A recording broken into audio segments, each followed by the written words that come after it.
கிறிஸ்துவுக்குள் பிரியமானவர்களே, இந்த நாளிலும் சற்று நேர சிந்தனைக்கு ஆதாரமாக தெரிந்து கொண்ட திருவசனம் நாம் பாடமாக படிக்க கேட்ட யாக்கோபு எழுதின பொதுவான நிருபம் 1வது அதிகாரத்தின் 18வது வசனம்.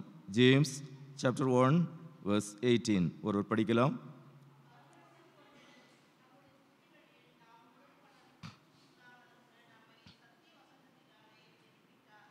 இருந்த உண்ணமாகவே தலை வணங்கி நாம் ஜெபிப்போம். மாட்சிமிக்க நல்ல ஆண்டவரே, இக்கர்த்தருடைய நாளினிலும் உமது தூய திரு சமூகத்தில் எமது பிள்ளைகளாக நாங்கள் கடந்து வரவும், சிறப்பாக இந்த ஞாயிறினை ஆசிரியர் தின ஞாயிறாக நாங்கள் அனுசரிக்கவும் ஆண்டவர் கிருபை செய்திருக்கின்றீர். நன்றி செலுத்துகின்றோம். ஆண்டவரே, உம்முடைய வார்த்தைகள் எங்களுடைய வாழ்விற்கான வெளிச்சமாக வழிகாட்டியாக இருப்பதற்காக நாங்கள் உமக்கு நன்றி செலுத்துகின்றோம். வானமும் பூமியும் ஒளிந்து போனாலும் உமது வார்த்தைகள் மாறாதவைகளாக நித்தியமானவைகளாகவும் நிலைவரமானவைகளாகவும் இருப்பதற்காக உமக்கு நன்றி செலுத்துகின்றோம். அந்த நல்வார்த்தைகளை கொண்டு ஆண்டவர் ஒவ்வொரு நாளும் எங்களோடு பேசுகின்றவராக, எங்களோடு இடைபடுகின்றவராக இருப்பதற்காக உமக்கு நன்றி செலுத்துகின்றோம். இந்த நாளிலும் எங்களுடைய ஆத்மீகத்திற்குரிய, எங்களுடைய ஆத்துமத்திற்கு தேவையான ஆண்டவரே போஜனத்தை உம்முடைய நல்வார்த்தைகளின் வெளிச்சத்திலே நீர் எங்களுக்கு தாரும். தொடர்ந்து இந்த நாளில் நீர் எங்களோடு பேசும், எங்களோடு இடைபடும் சுவாமி. இந்த நாளுக்குரிய சிந்தனைகள் எல்லாம் நீர் எங்களுக்கு ஆசீர்வதித்து தாரும். மீட்பர் இயேசுவின் நாமத்தில் வேண்டுகின்றோம் பிதாவே, ஆமென். கிறிஸ்துவுக்குள் பிரியமானவர்களே, இந்த நாளிலும் யாக்கோபு எழுதின நிருபம் 1வது அதிகாரத்தின் 18வது வசனத்தை நாம் படிக்கின்ற போது, அவர் சித்தங்கொண்டு தம்முடைய சிருஷ்டிகளில் நாம் முதற்பலனானவர்கள் ஆவதற்கு நம்மை சத்திய வசனத்தினாலே ஜெனிப்பித்தார் என்று கூறுகின்றதை நாம் காண்கின்றோம். இந்த நாளிலே வாழ்வளிக்கும் வார்த்தை என்கின்ற பொருளிலே ஆண்டவருடைய வார்த்தையை உங்களோடு பகிர்ந்து கொள்ள விரும்புகிறேன். Life giving word of God. இறை வார்த்தை இறை மக்களுக்கு வாழ்வு கொடுக்கின்றதாக இருக்கின்றது. இந்த நாளிலே நாம் ஆசிரியர் தினமாக ஆசரிக்கின்றோம். ஆசிரியர்களுக்கு சிறப்பு பாடல், இன்னும் ஆசிரியர்கள் இந்த நாளிலே ஆராதனை நடத்தி இருக்கின்றார்கள். அவர்களுக்காக நாம் சிறப்பு ஜெபங்களை ஏறெடுத்திருக்கின்றோம். அவர்களை எல்லாம் கௌரவித்திருக்கின்றோம். ஒவ்வொரு ஆசிரியர்களும் ஒவ்வொரு இல்லத்திற்கும் சமூகத்திற்கும் மிகவும் முக்கியமானவர்களாக இருக்கின்றார்கள். நெக்ஸ்ட் ஜெனரேஷன் என்று சொல்லுவது யாருடைய கரத்தில் தான் இருக்காங்க? இந்த தேசத்தினுடைய ஆசிரியருடைய கரங்களிலே தான் இருக்கின்றார்கள். ஒருவேளை ஆட்சி அதிகாரங்களிலே இருக்கின்றவர்கள் தேசத்தை எவ்வளமாக வழிநடத்த வேண்டும் என்று சொல்லி யோசிக்கலாம், சிந்திக்கலாம்.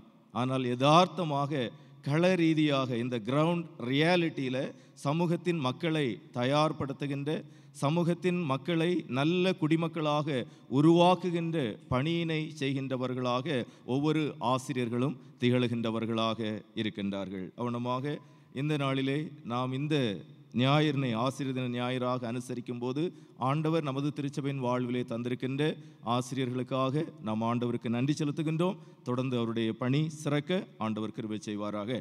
இங்கே யாக்கோபு எழுதின நிருபத்திலே 1வது அதிகாரத்தின் 18வது வசனத்திலே அதன் ஆக்கியோன் குறிப்பிடுகின்ற போது, நாம் சித்தங்கொண்டு, அவர் சித்தங்கொண்டு தம்முடைய சிருஷ்டிகளில் நாம் முதற்பலன் ஆவதற்கு நம்மை சத்திய வசனத்தினாலே ஜெனிப்பித்தார் என்று கூறுகின்றார். we are born again என்று சொல்லுகின்ற ஒரு அனுபவத்தை இங்கே யாக்கோபு நிருபத்தின் ஆக்கியோர் யாக்கோபு குறிப்பிடுகின்றதை நாம் காண்கின்றோம். ஒருவேளை பவுலப்போஸ்தலன் இந்த வார்த்தையோடு சிந்திக்கின்ற போது, ஒருவன் கிறிஸ்துவுக்குள் இருந்தால் புது சிருஷ்டியாயிருக்கிறான் என்று சொல்லி அந்த இறை அனுபவத்தை அல்லது சால்வேஷன் எக்ஸ்பீரியன்ஸ் என்பதை குறித்து விளக்குவார். ஆனால் இங்கே யாக்கோபு நிருபத்தின் ஆக்கியோனாக திகழ்கின்ற யாக்கோபு எழுதுகின்ற போது, நாம் சத்திய வசனத்தினாலே ஜெனிப்பிக்கப்பட்டவர்களாக இருக்கிறோம் என்று கூறுகின்றார். ஒருவேளை நிறைய பேருக்கு இந்த திருமறை பகுதிகளை படிக்கின்ற போது இறையியல் வட்டாரத்திலே பவுலுக்கும் யாக்கோபுக்கும் ஒரு சின்ன ஃப்ரிக்ஷன் இருக்கிறது போலன்னு சொல்லுவாங்க. என்னென்னு சொன்னால், அவர் விசுவாசத்தை ரொம்ப மேன்மைப்படுத்துகின்றவரை போலவும், யாக்கோபு கிரியைகளை ரொம்ப முதன்மைப்படுத்துகின்றவரை போலவும் என்று சொல்லுகின்ற ஒரு புரிதல் இருக்கும். ஆனால் அப்படி நாம் எதிர்மறையான எண்ணம் கொள்வதற்கு வேண்டிய அவசியம் இல்லை. மாறாக இங்கே யாக்கோபு நிருபத்தின் ஆக்கியோன் விசுவாசத்திற்கு அடுத்த காரியங்களை கூறி, அந்த விசுவாசத்தினுடைய மறுபக்கம் என்று சொல்லுவது ஆக்ஷன் ஓரியன்டாக இருக்க வேண்டும் என்பதை அவருடைய நிருபத்திலே மிக பிரதானமாக வலியுறுத்துகின்றார். ஒருவேளை கடந்த சில வாரங்களாக ப்ராக்டிக்கலாக கிறிஸ்டியன் லைஃப்பில் நாம் எப்படி இருக்கணும்னு சொல்லி எபேசியர் நிருபத்தை கொண்டு நாம் சிந்தித்தோம். இந்த நாளிலே யாக்கோபின் நிருபத்தை கொண்டு நாம் சிந்திக்க இருக்கின்றோம். ஆக விசுவாசத்தின் மறுபக்கம் செயல்பாடு, ஆக்ஷன். எப்படி ஒரு நாணயத்திற்கு 2 பக்கங்கள் இருக்கின்றதோ, அதனுடைய ஒரு பக்கம் இல்லைன்னு சொன்னால் அது செல்லாத காசாக மாறிடுது. அதுபோல நம்முடைய விசுவாச அனுபவம் என்று சொல்லுவது விசுவாசம் and the Christian praxis or action goes together என்று சொல்லுவதை நாம் எப்பொழுதும் மனதிலே கொள்ள அழைக்கப்படுகின்றவர்களாக இருக்கின்றோம். இங்கே யாக்கோபு தன்னுடைய இந்த நிருபத்திலே 1வது அதிகாரத்திலே சொல்லுகின்ற போது அநேக காரியங்களை வலியுறுத்துகின்றார். அதாவது நாம் சத்திய வசனத்தினாலே ஜெனிப்பிக்கப்பட்டிருக்கின்றோம் என்பதற்கு முன்பதாக, in our life we have to face many trials and testings and temptations. நம்முடைய வாழ்க்கையில் அநேக சோதனைகள், அநேக பரீட்சைகள், இன்னும் அநேக சோதனைகளை நாம் மேற்கொள்ள வேண்டும், சந்திக்க வேண்டும் என்பதை எல்லாம் சொல்லி விட்டு அவர் பின்பு சொல்லுகின்ற போது நாம் சத்திய வசனத்தினாலே ஜெனிப்பிக்கப்பட்டிருக்கின்றோம் என்று கூறுகின்றார். இந்த உலகத்தில் நம்ம வாழும்போது எல்லாருக்கும் என்னது இருக்குது? ஒரு பிறப்பு இருக்குது. சரீர ரீதியாக நம் அனைவருக்கும் நம்முடைய பெற்றோர் பிறப்பு கொடுத்திருக்கின்றார்கள். ஆனால் ஆவிக்குரிய ஒரு பிறப்பு என்று சொல்லுவது அவசியமானதாக இருக்கின்றது என்பதை திருமறை வலியுறுத்துகின்றது. ஆண்டவரிடத்திலே அநேகர் கடந்து வந்தபோது, அதிலும் பர்டிகுலராக நிக்கோதேமு கடந்து வருகின்ற போது ஒரு சிறந்த கல்வியாளர், சனகரீம் சங்கத்தில் அங்கம் வகிக்கக்கூடிய நபராக இருக்கக்கூடிய ஒரு உயர் பதவியிலே இருக்கின்றவர் அவரும் ஆண்டவரிடத்திலே வருகின்ற போது நீ மறுபடியும் பிறக்க வேண்டும் என்று கூறுகின்றார். You need to be born again in order to enter into the kingdom of heaven. ஆண்டவருடைய இறை அரசிற்குள்ளதாக பிரவேசிக்க வேண்டும் என்று சொல்லுகின்ற போது மறுபடியும் பிறத்தல் என்று சொல்லுவது அவசியமானதாக இருக்கின்றது என்பதை நாம் திருமறையின் பல இடங்களிலே காணுகின்றவர்களாக இருக்கின்றோம். இங்கே யாக்கோபு நிருபத்தின் ஆக்கியோன் சொல்லுகின்ற போது நம்முடைய இந்த பிறப்பு அல்லது இந்த ஆவிக்குரிய மறுபிறப்பு என்று சொல்லுவது ஆண்டவருடைய சத்திய வசனத்தினாலே நமக்கு நடைபெறுகின்றது என்று கூறுகின்றார். அப்படின்னு சொன்னால் how much the word of God is important to our Christian life. நம்முடைய வாழ்க்கையில் கிறிஸ்தவ வாழ்விற்கு எவ்வளவு ஆண்டவருடைய வசனம், ஆண்டவருடைய வார்த்தை என்று சொல்லுவது அவசியமானதாக இருக்கின்றது என்பதை நாம் சிந்தித்து பார்க்க கடமைப்பட்டவர்களாக இருக்கின்றோம். ஒருவேளை பிள்ளைங்க இன்னைக்கு டீச்சர்ஸ் டே சண்டேவாக நம்ம கொண்டாடும் போது, சின்ன பிள்ளைங்களாக இருக்கும்போது அவங்களுக்கு பேச்சு வர்றதுக்கு முன்னதாகவே என்ன செய்கிறாங்க? பல்வேறு விதமான சத்தங்களை எழுப்புகின்றார்கள். பின்பு அவர்கள் வார்த்தைகளை கற்றுக்கொள்ளுகின்றார்கள். யார்கிட்ட என்ன வார்த்தைகளை கற்றுக்கொள்கிறாங்க? ஹோம் டியூட்டர்ஸ் இல்லைன்னா home teachers. And they imitate. Children என்ன செய்கிறாங்க? அவங்க பிள்ளைய, அவங்களுடைய பெற்றோரை இமிட்டேட் பண்ணுறாங்க. எளிதாக எந்த வார்த்தைகளை கற்றுக்கொள்ளுகின்றார்கள்? அவங்க அப்பா அம்மா எந்த வார்த்தையை ரொம்ப அதிகமாக யூஸ் பண்ணுறாங்களோ அந்த வார்த்தைகளை தான் அந்த பிள்ளைங்க என்ன செய்கிறாங்க? வேகமாக கற்றுக்கொள்ளுகின்றார்கள்.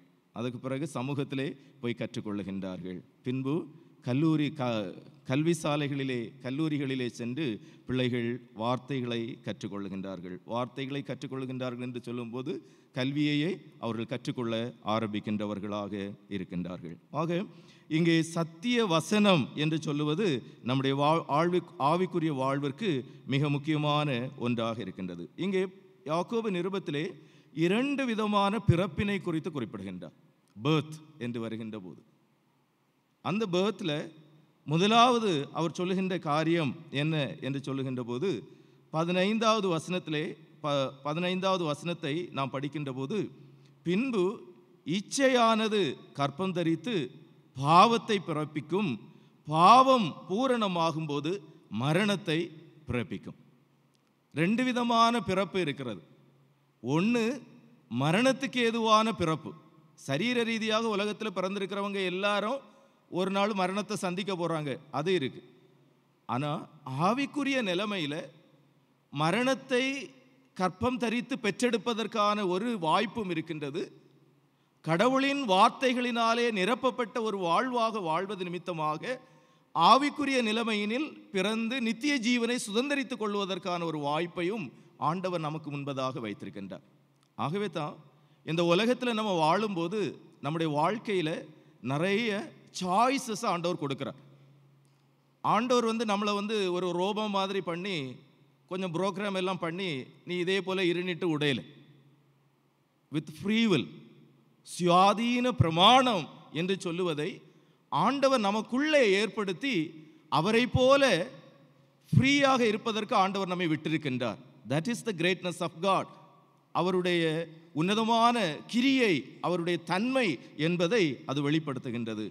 ஆனால் அப்படி பெற்றிருக்கக்கூடிய இந்த சுயாதீனம் என்று சொல்லுவது எவனமாக நம்முடைய தெரிந்தெடுப்புகளிலே நம்முடைய சாய்ஸில் வெளிப்படுகின்றது என்று சொல்லுவதில் நாம் மிகவும் கவனமுடையவர்களாக இருக்க வேண்டும் என்பதை திருமறை நமக்கு கற்பிக்கின்றது.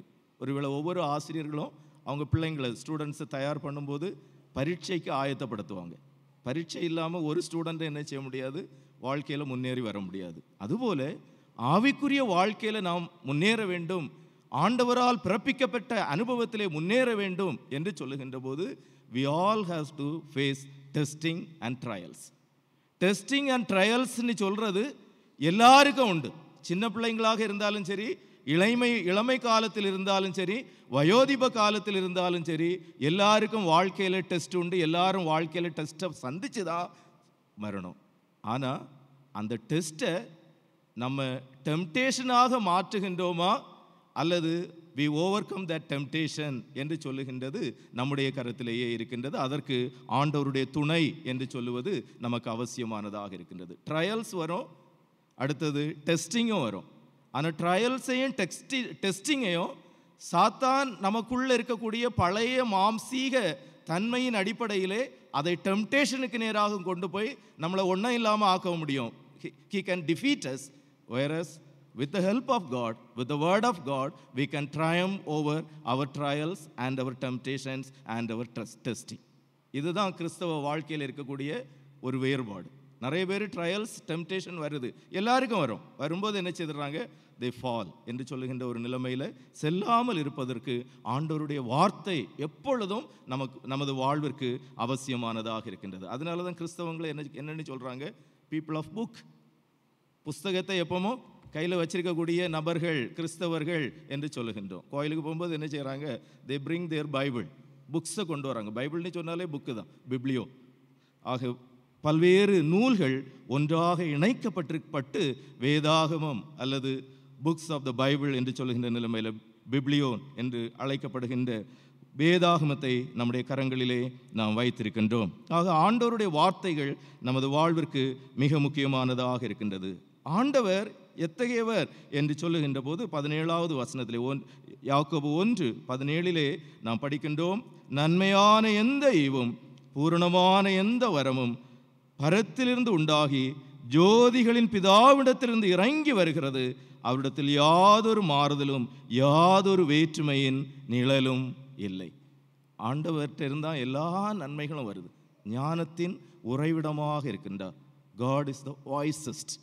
எல்லா ஞானத்திற்கும் அப்பாற்பட்டவராக உயரமானவராக இருக்கின்றார். அவரிடத்திலிருந்து எல்லா நன்மைகளும் நமக்கு வந்து கொண்டே இருக்கின்றது. அவைகளை நாம் எவ்வளமாக பயன்படுத்துகின்றோம் என்பது நம்முடைய கருத்திலே இருக்கின்றதாக இருக்கின்றது. அதோடு மாத்திரமல்ல, இங்கே ஆண்டவரிலே யாதொரு மாறுதலும் யாதொரு வேற்றுமையின் நிழலும் இல்லை. நமக்கு எல்லாருக்கும் என்னது இருக்குது, வெளியில் நடந்து போனோன்னா ஷேடோ ஒன்று வருது இல்லையா. நம்மை பின்தொடர்ந்து வருகின்ற ஒரு நபர், எப்பவும் நம்ம கூட இருக்கிற நபர்னு சொன்னால் யார் தான், நம்முடைய நிழல் என்று சொல்லுவது நம்மை பின்தொடர்ந்து வருகின்றது. நிலாவில் போனாலும் சூரியனுடைய ஓட்டத்தின் அடிப்படையிலே அதற்கும் என்னது இருக்குது, ஒரு நிழல் இருக்கிறது. தென் துருவ பகுதியில் இல்லை, இந்த சந்திராயனை அனுப்பும்போது அதனுடைய தென் துருவ பகுதியிலே அதை இறக்குனாங்க. இறக்கும்போது என்ன சொன்னாங்க, that is the darkest place அப்படின்னு சொல்லி, சூரியனுடைய வெளிச்சம் படாதிருக்கக்கூடிய ஒரு இடம் அப்படின்னு சொல்லுகின்ற அனுபவங்களை எல்லாம் நாம் கேட்டோம். ஆக இங்கே ஆண்டவரில் அப்படிப்பட்ட எந்த ஒரு விதமான வேற்றுமையின் நிழலும் இல்லை. அவர் மாற்றம் அற்றவராக இருக்கின்றார். Things will change, people will change, situations will change, but God remains unchanged.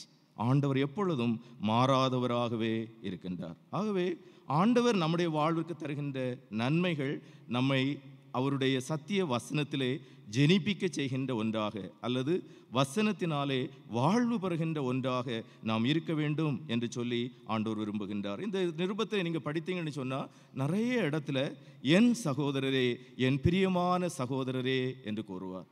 My brethren, my dearly brethren என்று சொல்லுகின்ற அனுபவங்களிலே ஒவ்வொரு அதிகாரத்தில் நீங்கள் படிச்சீங்கன்னு சொன்னால் அந்த பதத்தை அவர் குறிப்பிட்டு தான் அதுக்கு பிறகு ப்ராக்டிக்கல் அட்வைஸ் கொடுக்கக்கூடிய, அட்மானிஷ்மெண்ட் கொடுக்கக்கூடிய அளவில் இந்த திருவார்த்தைகளை ஏற்படுத்தி இருக்கின்றதை நாம் காண முடியும். அப்படின்னு சொன்னால் ஆண்டவருடைய திருவார்த்தைகள் நம்மை நேசிக்கின்றது. கடவுளுடைய வார்த்தை எப்பொழுதும் நம்மளை நேசிக்குது. அதனால தான் அது என்ன செய்தது, நம்மகிட்ட பேசுது. நம்மளை அவர் விரும்புகின்ற தன்மையிலே நம்மை உருவாக்க வேண்டும் என்று ஆண்டவர் விரும்புகின்றவராக இருக்கின்றதை நாம் பார்க்கின்றோம். ஆக இங்கே 16வது வசனத்தில் அந்த ஆக்கியோன் சொல்லுகின்ற போது, என் பிரியமான சகோதரரே மோசம் போகாதிருங்கள் என்று கூறுகின்றார். அதே போல அடுத்த வசனங்கள் எல்லாம் பார்க்கும்போதும் கூட 2வது அதிகாரத்திலும் என் சகோதரரே என்று சொல்லி விசுவாசத்தை பட்சபாதத்தோடு பற்றி கொள்ளாதிருப்பீர்களாக என்று சொல்லி எல்லாம் தொடர்ந்து என் சகோதரரே என்று வலியுறுத்துகின்ற காரியங்களை நாம் அங்கே காண்கின்றோம். இங்கே 1வது அதிகாரத்தின் 19வது வசனத்திலும் நாம் படிக்கின்ற போது என் பிரியமான சகோதரரே என்று சொல்லி அங்கே how we need to have the life in the word of God. கடவுளுடைய வார்த்தையில் நமக்கு எப்படி வாழ்வு என்பது இருக்க வேண்டும் என்பதை வலியுறுத்துகின்றதை நாம் பார்க்கின்றோம். ஆக இங்கே 3 காரியங்களை உங்களுக்கு முன்பதாக சுருக்கமாக வைக்க விரும்புகின்றேன். ஆண்டவருடைய வார்த்தையினாலே நமக்கு அருளப்படுகின்ற வாழ்வு என்பது எப்படிப்பட்டதாக இருக்கும், அல்லது எப்படிப்பட்டதாக இருக்க வேண்டும் என்று சொல்லுகின்ற போது, அல்லது அவருடைய வார்த்தையினால் நாம் வாழ்வு பெற வேண்டுமானால் நாம் செய்ய வேண்டிய காரியங்கள். 1வது 21வது வசனத்தை ஒருவர் படிக்கலாம். 21.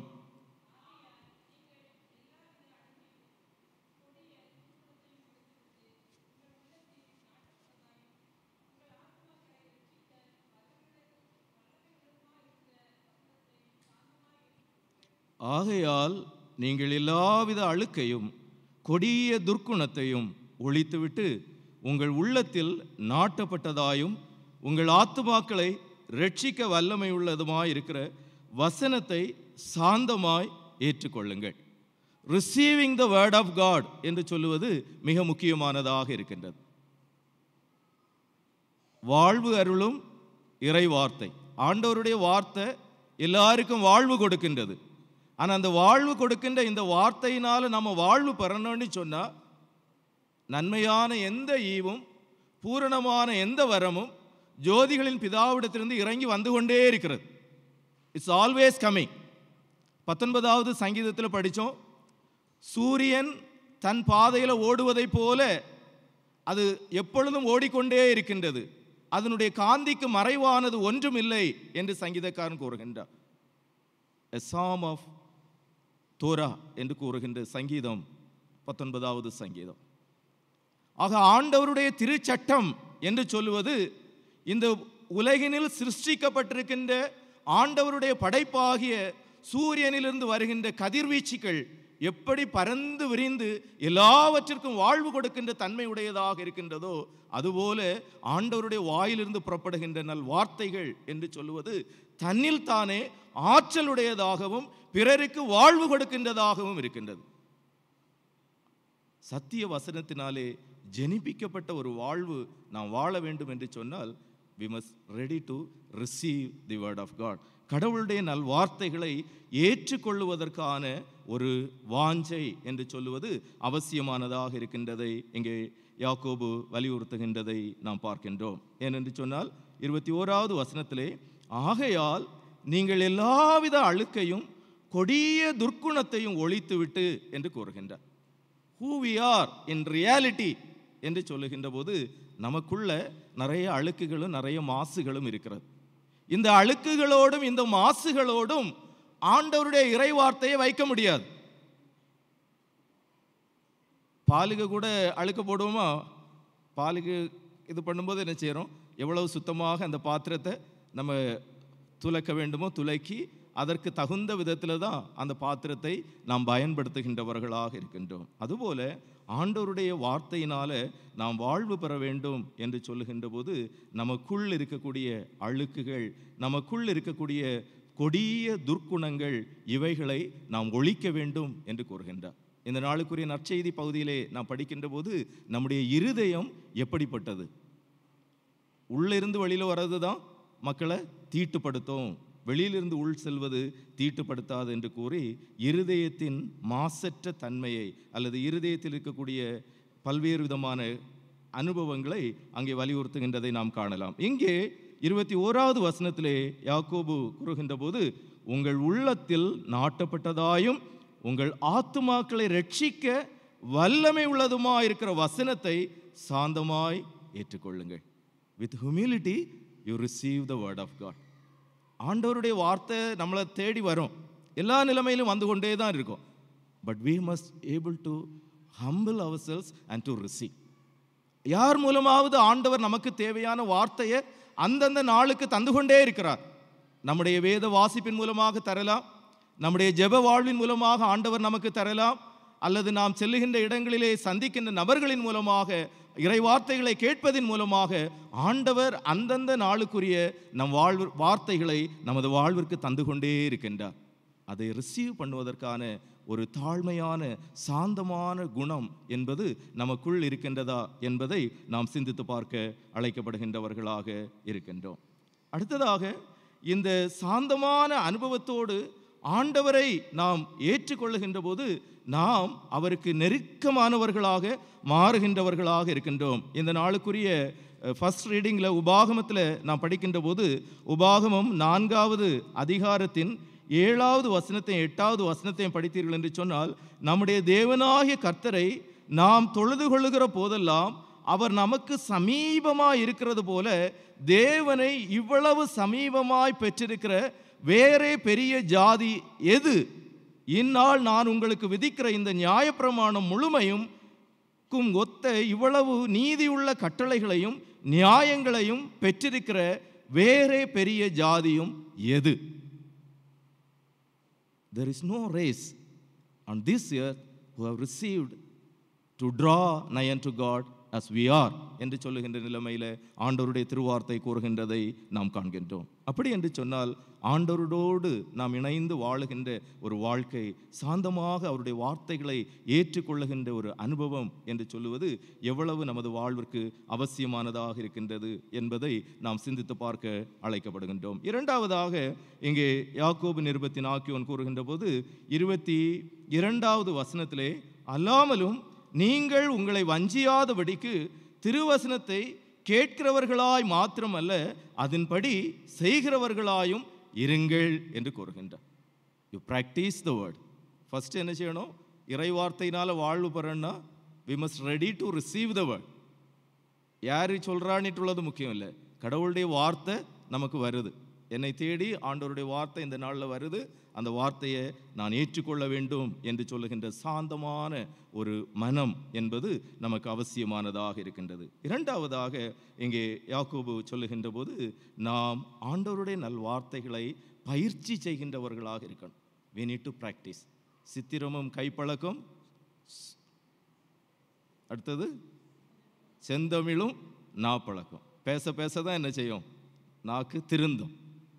சித்திரம் வரைய வரைய தான் படம் வரைய முடியும். அதுபோல இங்கே ஆண்டவருடைய வார்த்தைகளை நம்ம கேட்க கேட்க அவைகளை நாம் பயிற்சி செய்ய அழைக்கப்படுகின்றவர்களாக இருக்கின்றோம். இங்கே 22வது வசனத்திலே ஆக்கியோன் சொல்லுகின்ற போது, அல்லாமலும் நீங்கள் உங்களை வஞ்சியாதபடிக்கு திருவசனத்தை கேட்கிறவர்களாய் மாத்திரமல்ல, அதன்படி செய்கிறவர்களாயும் இருங்க. இன்னைக்கு எந்த கிறிஸ்டியன் சோசியல் மீடியாவில் போனாலும் உங்களுக்கு இறை வார்த்தைகளுக்கு பஞ்சம் இல்லை இல்லையா? எல்லாருடைய வார்த்தைகளும் நம்ம கேட்கின்றோம். ஆனால் are we applying that into our day to day life? நம்முடைய யதார்த்தமான அனுதின வாழ்வினில் ஆண்டவருடைய வார்த்தைகளை நம்மால் கடைபிடிக்க முடிகின்றதா அல்லது கடைபிடிக்க முயற்சிக்கின்றோமா என்பதை இந்த நாளிலே நாம் சிந்தித்து பார்க்க அழைக்கப்படுகின்றவர்களாக இருக்கின்றோம். ஏன்னு சொன்னால், நாம் அப்படி செய்யலைன்னு சொன்னால் we will be deceiving ourselves. நம்மை நாமே வஞ்சிக்கின்றவர்களாக இருப்போம். எப்படின்னு சொன்னால், இந்த வார்த்தைகள் எல்லாம் அன்னைக்கு ஏதேன் தோட்டத்தில் ஆண்டவர் ஆதாமுக்கும் ஏவாளுக்கும் கொடுத்தார். சாத்தான் அவருடைய வாழ்வில் கொடுக்கப்பட்ட வார்த்தைகளை வஞ்சித்து கொண்டு போனது. ஆனால் இன்னைக்கு நமக்கு கையில் கொடுக்கப்பட்டிருக்கக்கூடிய வார்த்தைகளை ப்ராக்டிஸ் பண்ணுவதற்கு நம்ம தவறுகிறோம் என்று சொன்னால், we ourselves deceive என்று சொல்லுகின்ற நம்மை நாமே டிசீவ் பண்ணுகின்றவர்களாக இருக்கின்றோம் என்பதையும் ஆண்டவருடைய திருவார்த்தை நமக்கு எச்சரிக்கின்றதாக இருக்கின்றது. ஆக இங்கே இப்படிப்பட்ட ஒரு டிசீவிங் சிச்சுவேஷன் என்பது நம்முடைய வாழ்வினில் உண்டாகாமல் இருப்பதற்கு அதே அடுத்த வசனத்திலே அவர் சொல்லுகின்ற போது, எண்ணத்தினாலெனில் ஒருவன் திருவசனத்தை கேட்டும் அதன்படி செய்யாதவனானால் கண்ணாடியிலே தன் சுபாவ முகத்தை பார்க்கிற மனுஷனுக்கு ஒப்பாயிருக்கிறான். அவன் தன்னைத்தானே பார்த்து அவ்விடம் விட்டு போன உடனே தன் சாயல் என்னதென்பதை மறந்து விடுகிறான். கடவுளுடைய வார்த்தையை பார்க்கும்போது அது என்ன சொல்லுது? அது நம்முடைய கண்ணாடின்னு சொல்லுது. கண்ணாடிக்கு முன்னுக்கு போய் நின்று அது என்ன செய்யும்? That will expose, that will reflect.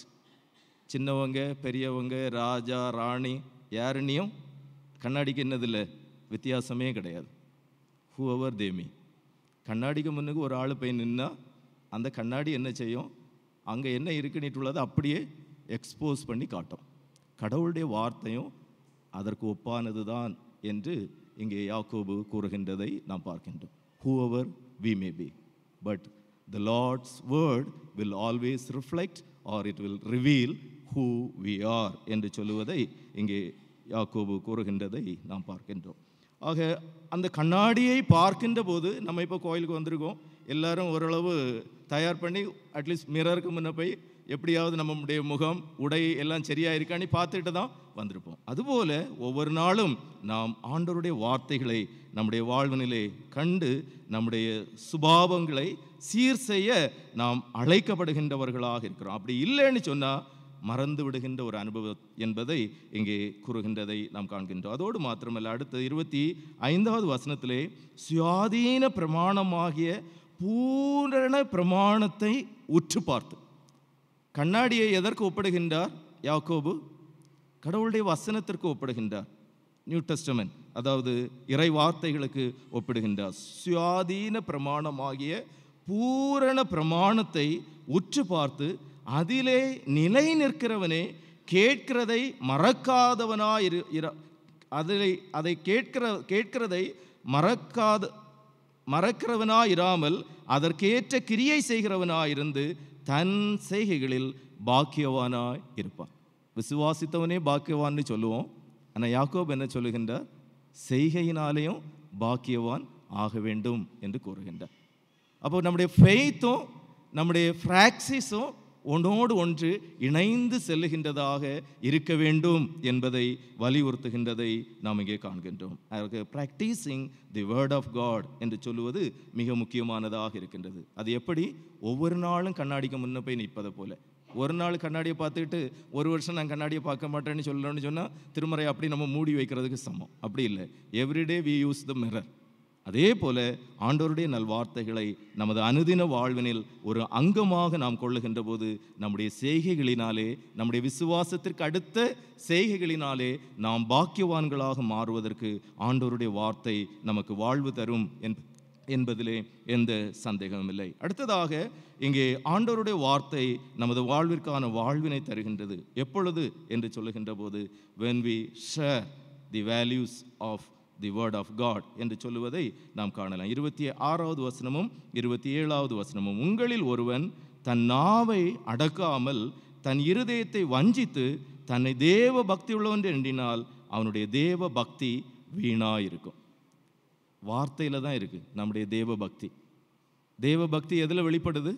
In our words. கடவுளுடைய வார்த்தையின் மூலமாக நமது ஆவிக்குரிய வாழ்வினில் நாம் ஜனிப்பிக்கப்படுகின்றோம். அப்படி ஜனிப்பிக்கப்பட்ட நமக்குள்ளதாக இருந்து வெளிப்படுகின்ற வார்த்தைகள் எப்படிப்பட்ட பக்தி உடையவர்களாக, ஸ்பிரிச்சுவாலிட்டி உடையவர்களாக நாம் இருக்கின்றோம் என்பதை வெளிப்படுத்துகின்றதாக இருக்கின்றது. ஆகவே we need to careful about our words. நாவடக்கம் ரொம்ப அவசியம்னு சொல்கிறோம் இல்லையா? யாகாவராயினும் நாகாக்க ஹாவாக்கார் சோகாப்பார் சொல்லுக்கு பட்டு. திருக்குறள் இல்லையா? யாராக இருந்தாலும் சரி நாவை காக்கணும். இல்லைன்னு சொன்னால் வார்த்தையினால் இழுக்கப்பட்டு அவங்க கஷ்டப்பட வேண்டிய ஒரு சூழ்நிலை, தர்ம சங்கடமான நிலைமைக்கு தள்ளப்பட வேண்டிய ஒரு நிலைமை வரும் அப்படின்னு சொல்லுகின்றதை தமிழ் மரபில் நம்ம காண்கின்றோம். இங்கே ஆண்டவருடைய வார்த்தை சொல்லுகின்றது, நம்முடைய தெய்வ பக்தி என்பது நாவடக்கத்திலே வெளிப்பட வேண்டும் என்பதை காண்கின்றோம். இல்லத்தில் நாவடக்கத்தோடு இருக்கின்றோமா? பணியிடங்களில் நாவடக்கத்தோடு செயல்படுகின்றோமா? நம்முடைய பக்தியை வெளிப்படுத்த திருச்சபையிலே நாவடக்கத்தோடு செயல்படுகின்ற அனுபவம் இருக்கின்றதா நம்முடைய பக்தி வெளிப்படுவதற்கு?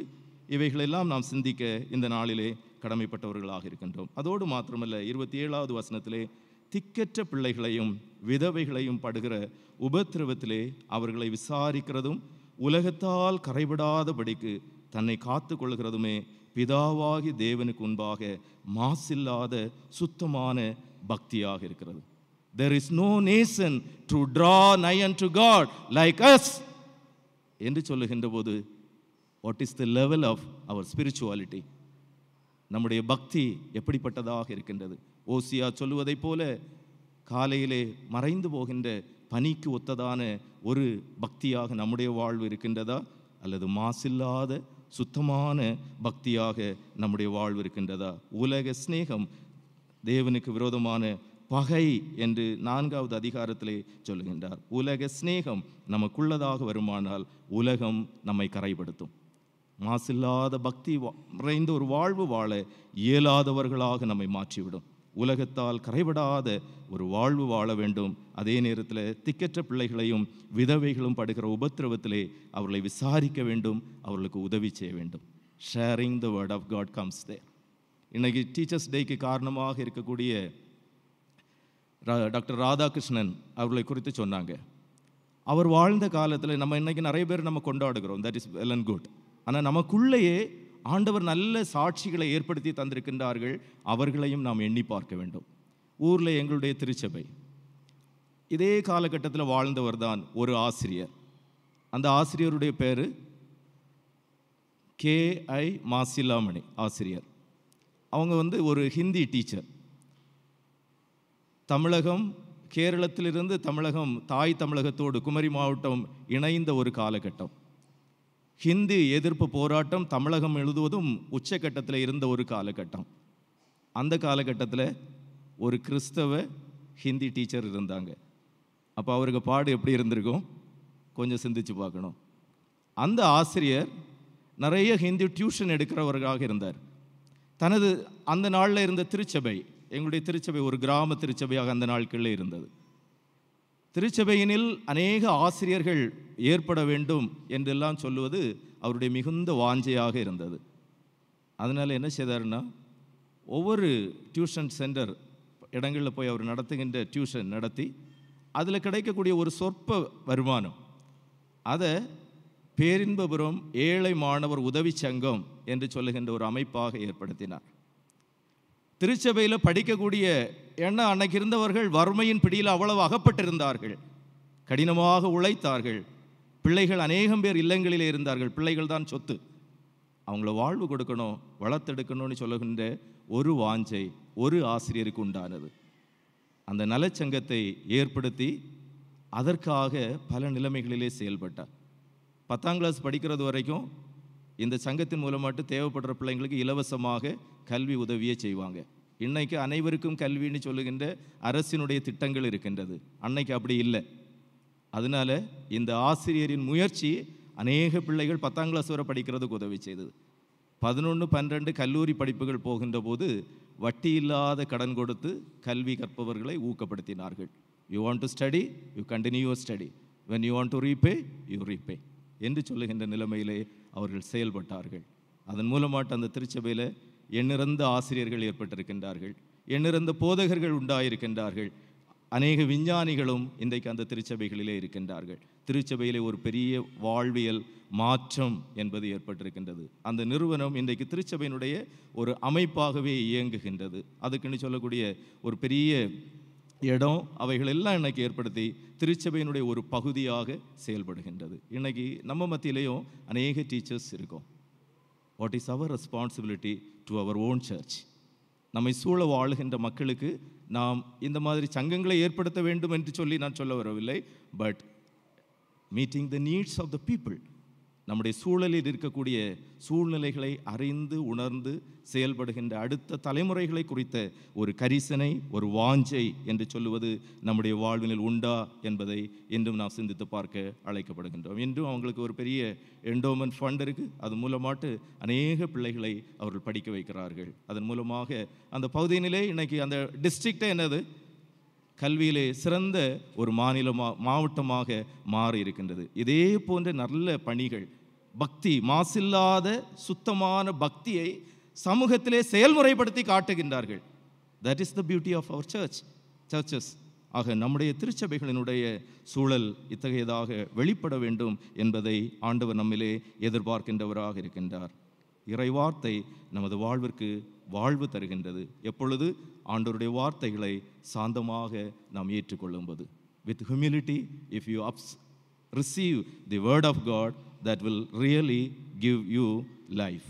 அடுத்ததாக ஆண்டவருடைய திருவார்த்தைகளை நாம் பயிற்சி செய்கின்ற போது அது நிச்சயமாக நமது வாழ்விற்கு வாழ்வு கொடுக்கும். ஒருவேளை கொஞ்ச நேரம் அது நமக்கு கஷ்டத்தை தருவதை போல இருக்கலாம், but in reality it will give the true life or the eternal life. அதோடு மாத்திரமல்ல, இறைவார்த்தையை நாம் சாந்தமாக ஏற்று அதை நாம் பயிற்சி செய்கின்ற போது நம்முடைய பக்தி மாசில்லாத பரிசுத்தமான ஒரு பக்தியாக இருக்கும். அத்தகைய நன்மைகளை, கிருபைகளை ஆண்டவர் இந்த ஆசீர்வாத நன்னாளிலே நம்ம ஒவ்வொருவருடைய வாழ்வுக்கு தந்து நம்மை ஆசீர்வதித்து வழி நடத்துவாராக.